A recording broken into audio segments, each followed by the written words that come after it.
আজকে আদালতের দিকে সুপ্রিম কোর্টের দিকেই তাকিয়েছিলেন বহু মানুষ, আন্দোলনকারীরা, জুনিয়র ডাক্তাররা এবং বিচার। আসলে জুনিয়র ডাক্তাররা যেটা চাইছিলেন সুপ্রিম কোর্টে সেটা কি পেলেন, এই সব নিয়ে আলোচনা করব। কারণ আজকে সুপ্রিম কোর্টে সিবিআই, প্রথমেই যাব ফরেনসিক রিপোর্ট নিয়ে। ফরেনসিক রিপোর্ট যে সঠিক নয় সেই নিয়ে সওয়াল করলো সিবিআই, সন্তোষজনক নয় ফরেনসিক রিপোর্ট, এবং সেই নিয়ে সওয়াল করলো। ফরেনসিক রিপোর্ট সন্তোষজনক নয় দাবি সিবিআই এর। সুপ্রিম কোর্টে সওয়াল সিবিআই এর। নমুনা সংগ্রহ নিয়েও প্রশ্ন কেন্দ্রীয় এজেন্সির। সওয়াল সিবিআই নমুনা সংগ্রহ নিয়েও কেন্দ্রীয় তদন্তকারী সংস্থার প্রশ্ন। কথা বলবো প্রতিনিধি মৈত্রীর সঙ্গে। মৈত্রী, কি বললো ফরেনসিক নিয়ে, ফরেনসিক টেস্ট নিয়ে এই সিবিআই? দেখো, সিবিআই এর তরফ থেকে সিবিআই এর সলিসিটর জেনারেল তুষার মেহতা তিনি উল্লেখ করেন যে ফরেনসিক রিপোর্টের ক্ষেত্রে তাদের কিছু প্রশ্ন রয়েছে। কেন প্রশ্ন রয়েছে তারা উল্লেখ করছেন যে যে পরিস্থিতিতে ফরেনসিক রিপোর্ট কালেক্ট করা হয়েছিল এবং যে তথ্য প্রমাণ রয়েছে সেই পরিপ্রেক্ষিতে যে ফরেনসিক রিপোর্ট এসেছে সেটা সন্তোষজনক নয় বলে তারা মনে করছেন, এবং একই কারণে তারা দ্বিতীয়বার ফরেনসিক টেস্ট করাতে চান।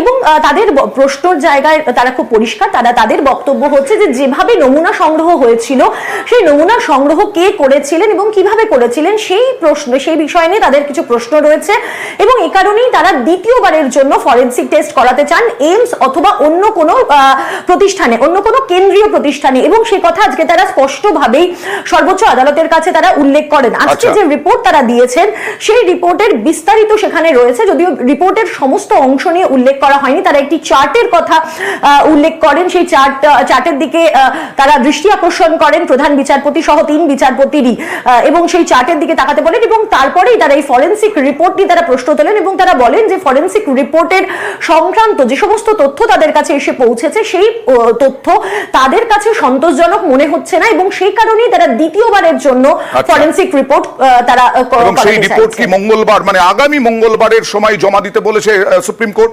দেখো, সুপ্রিম কোর্টের তরফ থেকে রিপোর্টের সংক্রান্ত কোনো বক্তব্য না রাখা হলেও তারা পরিষ্কার করে এটা বলে দিয়েছেন যে তদন্তের অগ্রগতি কোন দিকে হচ্ছে সে নিয়ে তারা একটি আপডেটেড রিপোর্ট তারা চান। অর্থাৎ তারা আজকে পুঙ্খানুপুঙ্খভাবে সিবিআই তরফ থেকে যে তদন্ত রিপোর্ট যে জমা দেওয়া হয়েছে, যে স্ট্যাটাস রিপোর্ট জমা দেওয়া হয়েছে সেটা তারা দেখেছেন, এবং তারা মনে করছেন যে তদন্ত এগোচ্ছে, এবং সেক্ষেত্রে দাঁড়িয়ে তাদের আরো কিছু প্রশ্ন রয়েছে এবং সেই জায়গাগুলো তারা আরো বিস্তারিত জানতে চান। ফলে সেই সম্ভাবনা রয়েছে যে যদি ফরেনসিক টেস্ট ইতিমধ্যেই ফরেনসিকের স্যাম্পল এইমস সহ অন্যান্য প্রতিষ্ঠানে পাঠানো হয়, সেই রিপোর্টও আগামী মঙ্গলবার যে সিবিআই রিপোর্ট দেবে তাতে তারা সিবিআই তরফ থেকে সেটা যুক্ত করা হতে পারে।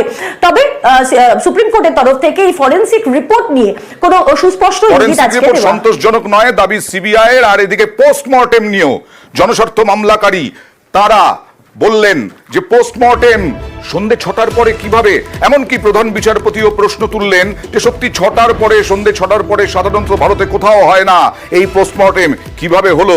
সরাসরি চলে যাব মৈত্রীর কাছে। মৈত্রী, জনস্বার্থ মামলাকারী তারা কি বললেন, তারা কি অভিযোগ করলেন, আর প্রধান বিচারপতি কি মন্তব্য এ সম্পর্কে? দেখো, জনস্বার্থ মামলাকারীর আইনজীবী ফিরোজ এডুলজি, যিনি হাইকোর্টে যে মামলা হয়েছিল, যে মূল মামলা হাইকোর্টের হয়েছিল সিবিআই তদন্তে হস্তান্তর করার আগে, সেই মামলারও কিন্তু অন্যতম তারা পিটিশনার। তারা আজকে পোস্টমর্টম নিয়ে বেশ কিছু প্রশ্ন তারা আজকে তোলেন।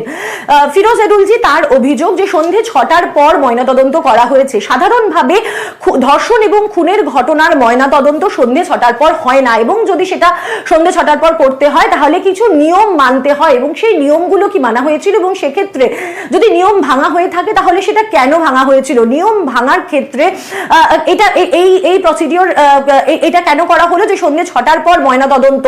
এছাড়াও তারা প্রশ্ন তোলেন যে ময়না তদন্ত করার সময় ভিডিওগ্রাফি করার অভিযোগ, ভিডিওগ্রাফি করা হয়েছে, কিন্তু সেই ভিডিওগ্রাফি কে করলেন, তার ডেজিগনেশন কি, সে সংক্রান্ত কোনো উল্লেখ নেই।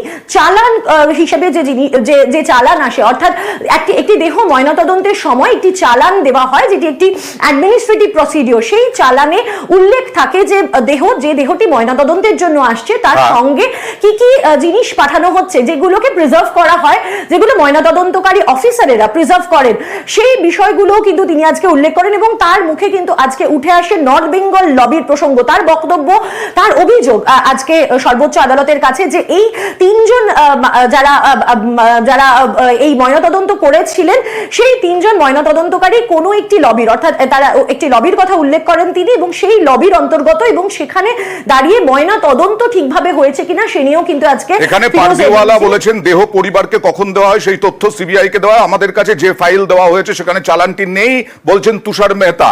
আর এখানে প্রধান বিচারপতি বলছেন তাহলে চালান ছাড়াই ময়না তদন্ত হয়ে গেল।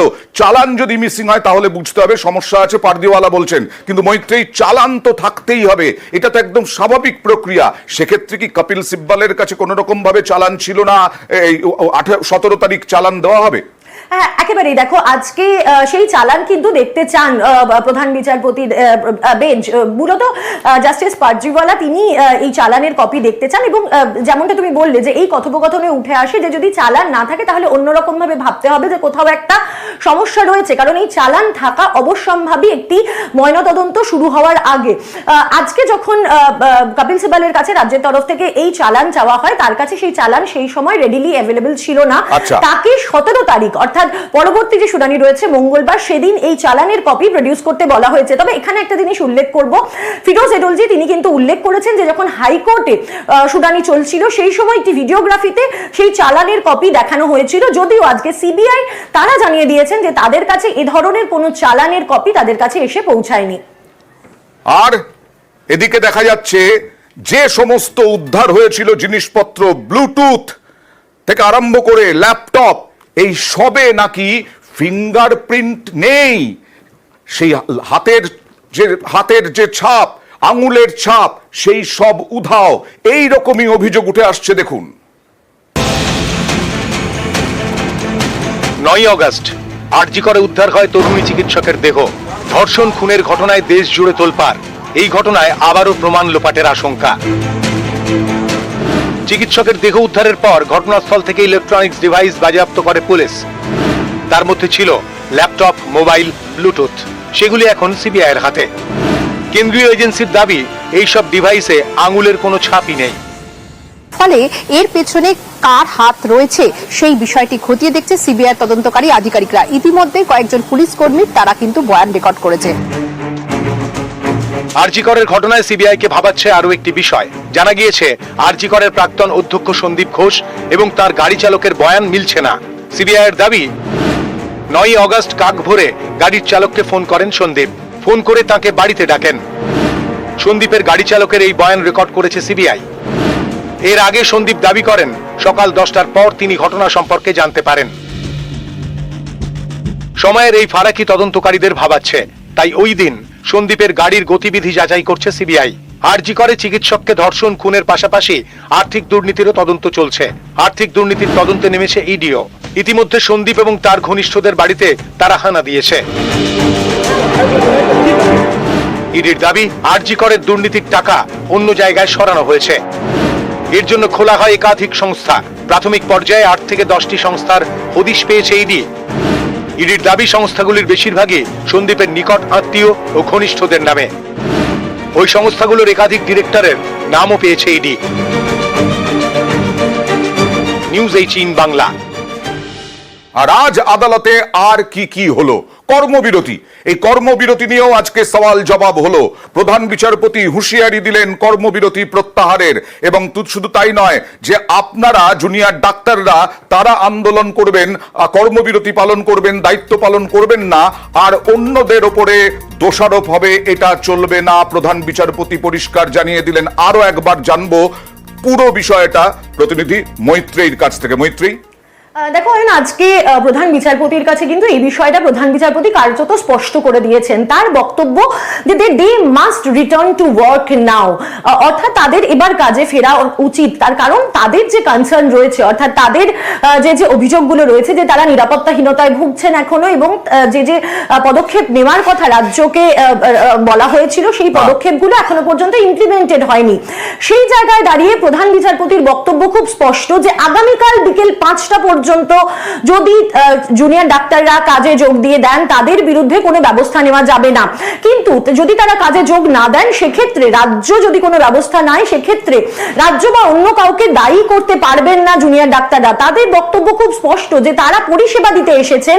জুনিয়র ডাক্তাররা এই অজুহাতে তারা কাজে ফিরতে পারবেন না যে তারা আন্দোলন করছেন বা তাদের সিনিয়ররা কাজ করছেন, সেটা কখনো কোনো যুক্তি হতে পারে না। এমনটাই কিন্তু আজকে কড়া অবস্থান নিয়ে জানিয়েছে সর্বোচ্চ আদালত। আচ্ছা। তাদের বক্তব্য যে আগামীকাল বিকেল 5টার মধ্যে তাদের যে নিরাপত্তা সংক্রান্ত যে সমস্ত তাদের প্রশ্ন রয়েছে বা যে অভিযোগগুলো রয়েছে সেগুলোকে অ্যাড্রেস করা হবে, এবং সে কারণে তিনি প্রত্যেক জেলার জেলাশাসক এবং সুপারিনটেন্ডেন্ট অফ পুলিশ তাদেরকে দায়িত্ব দিয়েছেন প্রত্যেক হাসপাতালের নিরাপত্তা ব্যবস্থা খতিয়ে দেখার জন্য এবং সেটি সুনিশ্চিত করার জন্য। কিন্তু কালকে বিকেল 5টা পর্যন্ত তাদেরকেও সময় দেওয়া হয়েছে, অর্থাৎ আগামীকাল বিকেল 5টা পর্যন্ত কার্যত বলা চলে সর্বোচ্চ আদালত আজকে সময় বেঁধে দিয়েছেন জুনিয়র ডাক্তারদের কাজে ফেরার জন্য। তার আগে একবার দেখাবো মমতা বন্দ্যোপাধ্যায়, তিনিও আজকে অনুরোধ করলেন কর্মবিরতি তুলে নেওয়ার এবং তিনি আলোচনার আহ্বান জানালেন এবং ডাক্তারি এই জুনিয়র ডাক্তারদের কাছে তিনি প্রস্তাব রাখলেন তার সঙ্গেও আলোচনা করতে পারেন জুনিয়র ডাক্তাররা। দেখুন, সুপ্রিম কোর্টও ডাক্তারদের রিকোয়েস্ট করেছে জুনিয়রদের কাজে জয়েন করার জন্য। আমিও মিটিং থেকে রিকোয়েস্ট করব, দয়া করে আপনারা কাজে যোগদান করুন। যদি মনে করেন আপনাদের কিছু বলার আছে, ইউ আর অলওয়েজ ওয়েলকাম। আপনারা 5 জন 10 জনের একটা টিম নিয়ে আসুন, আমি কথা বলতে পারি। স্বাস্থ্য ভবনে গিয়ে আপনারা 3-4টে ডিমান্ড করে এসেছিলেন, সেই দিনই সঙ্গে সঙ্গে জানিয়েও দেওয়া হয়েছে। 1 মাস তো হয়ে গেল, আজকে 9 তারিখ, 1 মাস 1 দিন। আমি অনুরোধ করব ফিরে আসুন, উৎসবে ফিরে আসুন, আর সিবিআই কে বলবো তাড়াতাড়ি বিচারের ব্যবস্থা করুন। সরাসরি চলে যাবো আরজিকর থেকে রয়েছেন আমাদের প্রতিনিধি সান্নিক। একদিকে প্রধান বিচারপতির হুঁশিয়ারি এবং আরেকদিকে মুখ্যমন্ত্রী মমতা বন্দ্যোপাধ্যায় তিনি ডেকে পাঠাচ্ছেন, বলছেন যে 5 থেকে 10 জন আসুন, কথা বলবো। এই নিয়ে এখন কি প্রতিক্রিয়া?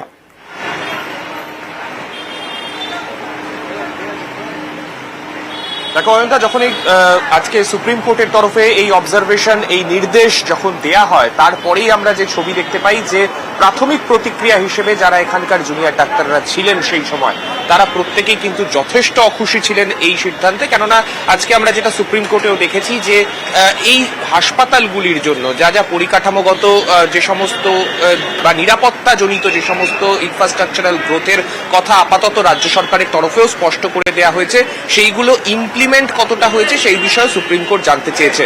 সেই বিষয়গুলো তুলেই কার্যত যারা জুনিয়র ডাক্তাররা ছিলেন তারা প্রশ্ন তুলছেন যে এখনো পর্যন্ত যেখানে ইনফ্রাস্ট্রাকচারের জায়গাটা এখনো পর্যন্ত পুরোপুরিভাবে ঠিক করা হয়নি, যেখানে সিসি ক্যামেরা সব জায়গায় এখনো পর্যন্ত লাগেনি, সেই জায়গাতে তাদের কাজে ফেরার মতো পরিবেশ নেই বলেই তারা মনে করছেন। যদিও তাদের সিদ্ধান্ত কি হবে সেটা কিন্তু জেনারেল বডি মিটিং এর পরে তারা স্পষ্ট করবেন। গোটা রাজ্যের যত জুনিয়র ডাক্তাররা রয়েছেন তারা জেনারেল বডি মিটিং করে তারা আজকের মধ্যেই তারা জানাতে পারেন যে তাদের কি পরবর্তী পদক্ষেপ হতে চলেছে, অর্থাৎ তারা কর্মবিরতি প্রত্যাহার করে তারা কাজে ফিরবেন নাকি কাজে ফিরেও একই রকম ভাবে যে আন্দোলন তারা চালিয়ে যাচ্ছেন, ডিউটি অফের টাইমে তারা আন্দোলন চালাবেন, সেই সমস্ত বিষয় কিন্তু প্রধান বিচারপতি এও বলেছেন যে বাইরে আবার কি ভেতরে পরিষেবা দিতে হবে। যদিও আমরা দেখাবো যে আরজিকরের পড়ুয়ারা যথেষ্ট হতাশ, কি বলছেন দেখুন। কপিল সিব্বল বলছেন যে আমাদের সেফটি প্রোভাইড করার সমস্ত মেজার্স নাও হয়ে গেছে। আমরা আমার ডিপার্টমেন্টে বা যে কোনো ডিপার্টমেন্টে আমি কিন্তু কোনো সিসিটিভি ক্যামেরাস ইনস্টল হতে দেখিনি, কোনো নতুন রুম ক্রিয়েট হতে দেখিনি, কোনো ওয়াশরুমস আমাদের সেপারেট ক্রিয়েট হতে দেখিনি, আমরা কিচ্ছু দেখিনি। শুধু কয়েকজন সিআইএসএফ ছাড়া আমরা কোনো সেফটি মেজার্স দেখিনি যাতে আমরা শিওর হয়ে কাজে ফিরে যাব। এত এভিডেন্স ট্যাম্পার্ড হয়েছে, আমরা এটাও জানি না যে ও বিচার পাবে কিনা, অভয়া বিচার পাবে কিনা, এইটুকু আমরা বুঝতে পারছি না। তাহলে উনি কি করে বলতে পারেন যে আমরা কাজে ফিরে যাব? উনি এটা কিভাবে বলতে পারছেন? We are extremely disappointed. দেখা যাক বৈঠক থেকে কি পদক্ষেপ করে, কি সিদ্ধান্ত নেন জুনিয়র ডাক্তাররা। এর মধ্যে দেখাবো যে রাজ্য সরকার যথেষ্ট ব্যবস্থা নিয়েছে। মুখ্যমন্ত্রী বলেছেন যে যা যা দাবি সেই দাবি তো পূরণ হয়েছে। 9 আগস্ট আরজিকরে তরুণী চিকিৎসকের দেহ উদ্ধার হয়েছে, তারপরে কি ব্যবস্থা নেওয়া হয়েছে, পদক্ষেপ করা হয়েছে। 9 আগস্ট রাতেই গ্রেফতার সিভিক ভলান্টিয়ার সঞ্জয় রায়। এখনো পর্যন্ত পুলিশের হাতে এই একজনই গ্রেফতার, সিবিআই এর হাতে নয়। তরুণী ডাক্তার ধর্ষণ খুনে পদক্ষেপ 10ই আগস্ট। আরজিকরের ঘটনায় ধর্ষণ ও খুনের মামলা করেছে পুলিশ। আর কি কি পদক্ষেপ করা হয়েছে? 10ই আগস্টেই দোষীদের শাস্তির দাবিতে আরজিকরের জুনিয়র চিকিৎসকদের কর্মবিরতি শুরু হয়েছে। রাজ্য সরকারের তরফে আরজিকর হাসপাতালের সুপার সঞ্জয় বশিষ্ঠকে সরিয়ে দেওয়া হয়েছে, অর্থাৎ স্বাস্থ্য দপ্তর সরিয়ে দিয়েছে। 11ই আগস্টই আরজিকর হাসপাতালে নতুন সুপার নিযুক্ত করা হয়েছিল বুলবুল মুখোপাধ্যায়কে। 12ই আগস্ট আরজিকর হাসপাতালে অধ্যক্ষ সন্দীপ ঘোষ পদত্যাগ করেন। 13ই আগস্ট হাইকোর্টের নির্দেশে এবার সিবিআই তদন্ত শুরু করলো। আর তারপরে 20 আগস্ট ময়না তদন্তের রিপোর্টে ধর্ষণ এবং খুনের প্রমাণ। অন্যদিকে 20 অগাস্ট সন্দীপ ঘোষের বিরুদ্ধে দুর্নীতির অভিযোগে রাজ্য সরকার সিট গঠন করলো। আরজি করে পাহারায় সুপ্রিম কোর্টের নির্দেশে ওই দিনই কেন্দ্রীয় বাহিনী মোতায়েন হলো। আর 22 অগাস্ট নবনিযুক্ত প্রিন্সিপাল, সুপার, চেস্ট মেডিসিন বিভাগের প্রধান সবাইকে সরানো হলো। এই দাবিগুলো ছিল আরজি করের ডাক্তারি আন্দোলনকারীদের। 24 অগাস্ট দুর্নীতি দমন আইনে সন্দীপ ঘোষের বিরুদ্ধে এফআইআর সিবিআই রাজ্য সরকারের পদক্ষেপের মধ্যে দেখা যাচ্ছে 25 অগাস্ট প্রাক্তন অধ্যক্ষ গ্রেফতার, 28 অগাস্ট আইএমএ থেকে সাসপেন্ড সন্দীপ ঘোষ। আর এই রকম ভাবেই রাজ্য সরকার, আইএমএ, সিবিআই এইভাবেই পদক্ষেপ করে। 2রা সেপ্টেম্বর আরজি করের প্রাক্তন অধ্যক্ষ সন্দীপ ঘোষ সহ গ্রেফতার 4 দুর্নীতি নিয়ে। আর আজকে সিবিআই এর স্ট্যাটাস রিপোর্ট জমা দেওয়ার কথা ছিল। প্রধান বিচারপতি স্ট্যাটাস রিপোর্ট দেখে বলেছেন যে না, বোঝা যাচ্ছে যে স্ট্যাটাস রিপোর্ট দেখে বোঝা যাচ্ছে যে তদন্ত হচ্ছে। আবারও ফ্রেশ স্ট্যাটাস রিপোর্ট জমা দিতে বলল সুপ্রিম কোর্ট। প্রধান বিচারপতির ডিভিশন বেঞ্চ পরবর্তী শুনানির দিন অর্থাৎ 17ই সেপ্টেম্বর চলে যাব প্রতিনিধি মৈত্রেয়ীর কাছে। মৈত্রেয়ী, সেই স্ট্যাটাস রিপোর্টে কি থাকবে না থাকবে এইগুলো কি নির্দেশ দেওয়া হয়েছে? দেখো, স্ট্যাটাস রিপোর্টে কি থাকবে সেটা নিয়ে নির্দেশ না দেওয়া হলো। যে তারা আজকের যে স্ট্যাটাস রিপোর্ট তারা পেয়েছেন সেখানে দেখে তারা বুঝেছেন যে তদন্তর যে অগ্রগতি হচ্ছে সেটা তারা বুঝতে পেরেছেন এবং সেই তদন্ত কতটা এগোলো, অর্থাৎ এই আজকের স্ট্যাটাস রিপোর্টের ফার্দার স্টেপস আরো কি কি হয়েছে সেটাই তারা এবার জানতে চান এবং মঙ্গলবার সেটাই সিবিআই কে সেই রিপোর্টই কিন্তু জমা দিতে বলা হয়েছে। অর্থাৎ এই তদন্ত যে পথে এগোচ্ছে সেটার আরো কি ফার্দার আপডেটস হলো সেগুলো আগামী মঙ্গলবার অর্থাৎ 17 তারিখ সিবিআই স্ট্যাটাস রিপোর্ট আকারে জমা দেবে সর্বোচ্চ আদালতের কাছে। আজকে এই যে তদন্তের যে স্ট্যাটাস রিপোর্ট জমা দেওয়া হয়েছে তাতে কি কি জিনিস রয়েছে, কি কি বক্তব্য রয়েছে তা খুব কোথাওই উল্লেখ করা হয়নি। তার কারণ এটা একেবারেই মুখ বন্ধ করা খামে সেটি জমা দেওয়া হয়েছিল। তবে এইটুকু বোঝা গিয়েছে আলোচনার মাধ্যমেই যে বাবা মাকে অর্থাৎ নির্যাতিতার বাবা মাকে ঘুষ দেওয়ার যে প্রসঙ্গটি রয়েছে সেই বিষয়টিও যে তদন্তের আওতাধীন রয়েছে সিবিআই এর এবং আজকে স্ট্যাটাস রিপোর্টে সে কথা উল্লেখ করা রয়েছে সেটা জানা গিয়েছে। এবং একই সঙ্গে ফরেনসিক রিপোর্ট নিয়েও যে কিছু প্রশ্ন রয়েছে সিবিআই এর এবং সেই বিষয়টিও কিন্তু উল্লেখ করা রয়েছে। ফলে ফরেনসিক এবং এই যে দুর্নীতি এবং যে ঘুষ দেওয়ার যে প্রশ্নটি রয়েছে সেই সবকিছু কিন্তু তদন্তের যে মধ্যে রয়েছে সেটা কিন্তু কিছুটা আন্দাজ আজকে পাওয়া গিয়েছে। আগামী মঙ্গলবার যে স্ট্যাটাস রিপোর্ট দেওয়া হবে এই স্ট্যাটাস রিপোর্টেরই পরবর্তী কি অগ্রগতি হলো সেই সংক্রান্ত বিষয়ে স্ট্যাটাস রিপোর্ট নেবে। আরো প্রশ্ন উঠছে আরজি করে এফআইআর এ দেরি। আরজি করে এফআইআর এ দেরি, 14 ঘন্টা দেরিতে প্রশ্ন প্রধান বিচারপতির। সিবিআই এর নতুন স্ট্যাটাস রিপোর্ট তো পরবর্তী সময় পাওয়া যাবে, কিন্তু এফআইআর এ 14 ঘন্টা দেরি এ নিয়েও প্রশ্ন তুললেন প্রধান বিচারপতি। আবারও সরাসরি চলে যাব মৈত্রেয়ীর কাছে, আমাদের প্রতিনিধি মৈত্রেয়ী। 14 ঘন্টা দেরি, এই এফআইআর নিয়ে প্রচুর আলোচনা হয়েছে এবং এটা তার মানে সুপ্রিম কোর্ট মানলো যে হ্যাঁ 14 ঘন্টা দেরি হয়েছে। এই 14 ঘন্টা দেরি নিয়েও তো আরো তদন্ত প্রয়োজন। দেখো, একেবারে আমরা দেখছি যে প্রথম দিন থেকেই যখন এই সর্বোচ্চ আদালতে যখন থেকে সুমোটো মামলা শুরু হয়েছে তখন থেকেই কিন্তু ঘটনার এবং তারপরে যে তদন্ত শুরু হয়েছে অর্থাৎ জেনারেল ডায়েরি, এফআইআর, এই গোটা বিষয়টির যে টাইমলাইন রয়েছে তা নিয়ে কিন্তু একাধিক প্রশ্ন রয়েছে। সেই প্রশ্নের জায়গায় কিন্তু আজকেও সেই প্রশ্ন ঘুরে ফিরে এসেছে এবং প্রধান বিচারপতি কার্যত দ্ব্যর্থহীন ভাষায় বলে দিয়েছেন যে এফআইআর রুজু করতে যে অন্তত পক্ষে 14 ঘন্টা দেরি হয়েছে সেটা এখন অনেকটাই পরিষ্কার হয়ে গিয়েছে। এবং একই সঙ্গে এফআইআর রুজু এবং তারা কিন্তু বেশ কিছু প্রশ্ন করেন যে কখন ম্যাজিস্ট্রেট ইনকোয়েস্ট হলো, কোন সময় থেকে কোন সময় পর্যন্ত ম্যাজিস্ট্রেরিয়াল ইনকোয়েস্ট হয়েছে, কখন ময়নাতদন্ত হলো, কখন দেহ পরিবারের হাতে হস্তান্তর করা হলো, এই টাইমলাইন সংক্রান্ত বিষয়গুলো আজকে বক্তব্যে উঠে আসে। তবে দ্ব্যর্থহীন ভাষায় কার্যত আজকে প্রধান বিচারপতি এটা বলেন এজলাসে যে প্রায় 14 ঘন্টা এফআইআর রুজু করতে ডিলে হয়েছে এবং সেটা কার্যত এখন পরিষ্কার হয়ে গিয়েছে আজকে তৃতীয় দিনের শুনানিতে এসে। আরো প্রশ্ন, বিভিন্ন প্রশ্ন উঠছে, যেমন সিসি ক্যামেরা ফুটেজে 4টে ক্লিপিং এ 27 মিনিটের ফুটেজ।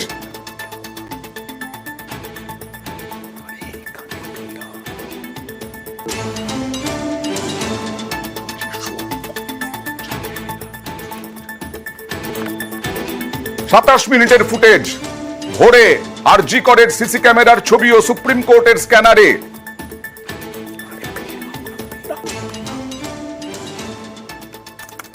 চলে যাব প্রতিনিধি মৈত্রের কাছে। কি বিষয় এটা? সিসি ক্যামেরার ফুটেজ, কত ঘন্টার ফুটেজ হওয়া উচিত ছিল? 27 মিনিটের, এটা কি মাত্র 27 মিনিটের? সেই নিয়ে কি প্রশ্ন সিবিআই এর? আজকে দুটি ক্ষেত্রে সিবিআই এর এই সিসিটিভি ফুটেজের প্রসঙ্গ আসে, সিসিটিভি এবং ভিডিও ফুটেজের প্রসঙ্গ। সর্বোচ্চ আদালত এদিন জানতে চায় যে যে সিসিটিভি ক্যামেরায় কি দেখা গেছিল, যে এই যে অভিযুক্ত, যে যাকে গ্রেপ্তার করা হয়েছে সেই সঞ্জয় রায়, তিনি কখন প্রবেশ করছেন এবং কখন বেরোচ্ছেন সেমিনার রুম থেকে, সেটা দেখা গেছে। ভোর 4:20 তিনি বেরোচ্ছেন, কিন্তু তিনি জানতে চান যে ভোর 4:20 পর গোটা দিনের সেই সিসিটিভি ফুটেজ কি অ্যাভেলেবল রয়েছে। কপিল সিবাল রাজ্যের তরফ থেকে জানান যে সেটা অ্যাভেলেবল রয়েছে এবং সেটা সিবিআই এর হাতে তুলে দেওয়া হয়েছে। অর্থাৎ সর্বোচ্চ আদালত যেটা বলেন যে অর্থাৎ এই 4:20 পরে ক্রাইম সিনের আশেপাশে কারা গেলেন, কাদের গতিবিধি ছিল, সেটা স্পষ্ট হবে। এর পাশাপাশি যখন সিজার করা হচ্ছে, অর্থাৎ সন্ধ্যেবেলা রাত 8:20 থেকে রাত 10:30 পর্যন্ত যখন সিজার প্রসিডিওর চলছে 8টার পরে, সেই প্রসিডিওর চলাকালীনও ভিডিওগ্রাফি করা হয়েছিল এবং সেই ভিডিওগ্রাফি জমা দেওয়া হয়েছে এমনটাই দাবি করা হয় রাজ্যের তরফ থেকে। এবং সেখানেই সিবিআই এর আইনজীবী অর্থাৎ সলিসিটর জেনারেল তুষার মেহতা তিনি বলেন যে তাদের হাতে মাত্র 27 মিনিটের ফুটেজ তুলে দেওয়া হয়েছে 4টি ক্লিপে। এবং সেখানে কিন্তু একটি টেকনিক্যাল গ্লিচের কথা উল্লেখ করেন কপিল সিবাল। তিনি বলেন যে একটি টেকনিক্যাল গ্লিচের কারণে সমস্ত ফুটেজই দেওয়া হয়েছে, কিন্তু টেকনিক্যাল গ্লিচের কারণে একসাথে সবটা দেওয়া সম্ভব হয়নি এবং 4টে ধাপে দেওয়া হয়েছে। যদিও এই যে বিস্তারিত সময়ের যে ফুটেজ সেটা তারা পাননি বলেই কিন্তু আজকে অভিযোগ করেছেন সিবিআই। তারা জানিয়েছেন তারা মাত্র 27 মিনিটের ফুটেজ পেয়েছেন এবং যেটাও 4টে ভাগে তাদেরকে দেওয়া হয়েছে। আর এদিকে সুপ্রিম কোর্টের নির্দেশেই কেন্দ্রীয় বাহিনী মোতায়েন আরজি করে, সেই কেন্দ্রীয় বাহিনীকে সুযোগ সুবিধা দেওয়া হচ্ছে না বলে আদালতে যায় কেন্দ্রীয় স্বরাষ্ট্র মন্ত্রক আজকে। তা নিয়ে কি সওয়াল জবাব হলো জানবো প্রতিনিধি মৈত্রের কাছ থেকে। দেখো, সর্বোচ্চ আদালতের নির্দেশে সিআইএসএফ মোতায়েন হয়েছে আরজি করে। এই মুহূর্তে সেখানে 3 কোম্পানি সিআইএসএফ এর মহিলা বাহিনী তারা মোতায়েন রয়েছে, এমনটাই আজকে সর্বোচ্চ আদালতের কাছে জানিয়েছেন সলিসিটর জেনারেল তুষার মেহতা। কিন্তু তার অভিযোগ যে এই যে 3 কোম্পানি মহিলা কোম্পানির কে ডিপ্লয় করা হয়েছে আরজি করে, তাদেরকে প্রয়োজনীয় লজিস্টিক্যাল সাপোর্ট দিচ্ছে না, তাদেরকে থাকার জায়গা দেওয়া হয়নি, তাদেরকে প্রায় 12 কিলোমিটার দূর থেকে ট্রাভেল করতে হচ্ছে। যদিও রাজ্যের তরফ থেকে বলে দেওয়া হয় যে এক কোম্পানির থাকার ব্যবস্থা 3টি জায়গায় ইতিমধ্যেই করে দেওয়া হয়েছে, আরএমও কোয়ার্টার, ইন্দিরা মাতৃ সদন এবং কেএমসির একটি স্কুল। এই 3টি জায়গায় এই এক কোম্পানির যাতে এক কোম্পানির কিছু সংখ্যক মহিলা সিআইএস এর জওয়ান তারা যাতে থাকতে পারেন সেই ব্যবস্থা করা হয়েছে। অন্যদিকে সিআইএসএফ এর হয়ে অর্থাৎ কেন্দ্র স্বরাষ্ট্র মন্ত্রকের হয়ে আরো একটি বিষয় তারা অভিযোগ তোলেন সলিসিটর জেনারেল। তিনি বলেন যে প্রয়োজনীয় ইকুইপমেন্টস অর্থাৎ মেটাল ডিটেক্টর সহ একাধিক ইকুইপমেন্টস চাওয়া হয়েছে সিআইএসএফ এর তরফ থেকে, কিন্তু সেগুলো দেওয়া হচ্ছে না। এই পরিপ্রেক্ষিতে আজকে সর্বোচ্চ আদালত নির্দেশ দিয়েছে যে রাজ্যের একজন রাজ্য স্বরাষ্ট্র দপ্তরের একজন সিনিয়র অফিসার এবং সিআইএসএফ এর একজন সিনিয়র অফিসার তারা একসঙ্গে বসে তারা লিয়াজও করবেন এবং অবিলম্বে এই যে সমস্যা রয়েছে সেটা আজকে সন্ধ্যে 5টার মধ্যে তাদের যে রেসিডেন্সিয়াল যে সমস্যা রয়েছে অর্থাৎ তাদের লজিস্টিক্যাল যে সমস্যা সেটা মেটাতে হবে এবং আজ রাত 9টার মধ্যে তাদেরকে যে সমস্ত নিরাপত্তাজনিত যে সমস্ত ইকুইপমেন্ট দেওয়ার কথা সেটা দিতে হবে রাজ্যকে।